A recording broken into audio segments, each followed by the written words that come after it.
Let's go ahead and get started. Open up the driver's side door. Now right over there is the primary hood release lever. Pull it in front of the vehicle, right on top of the Hyundai emblem, right over there. Put one finger in and then push it left and then lift up the hood. This hood requires a prop rod to stay in place, so grab the rod. There should be a clip over there for you. Pull the rod out of the clip, put it right over there in that slot with the arrow marking it in position like this. Let go of the hood and now it's secure. Now that right there is your main fuse box. We need to get the cover off. For that we need to press on those two clips at the same time and then lift up the cover. It may take a few seconds, so just be patient. You have to press both the clips at the same time. Now underneath the cover is the fuse puller. Grab the fuse puller, get it out, and there are also some extra spare fuses in case if we need it. In the car, pull that cover for the secondary fuse panel, and that's where the fuse panel is. On the back side of the cover is the fuse diagram. We'll focus on those two fuses, the 20 amp power outlet and spare fuse.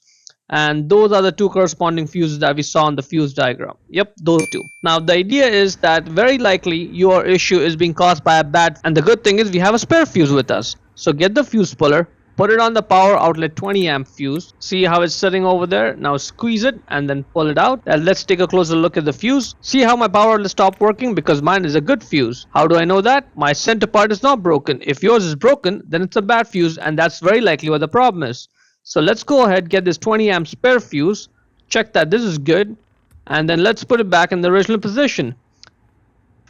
And always replace a 20 amp fuse with the 20 amp only. Do not replace it with anything else or you'll cause other issues. Once you're done, let's put the cover back in place, align it over there that way, and then push it on.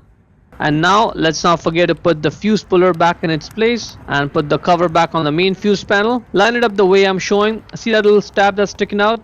Yeah, that goes right over there. And now push it down to secure it, and that is pretty much it. That's good. First push on the hood, get the load off the prop rod and get the prop rod out of the slot, put it back in its place, lower the hood and slam it shut. Hope you found it useful. Before we go, let me give a quick shout out to Naya Motors Inc. for letting us use the car today to film the videos. They are a used car dealer here in Ottawa, Canada. Check out the link in the description for their entire inventory.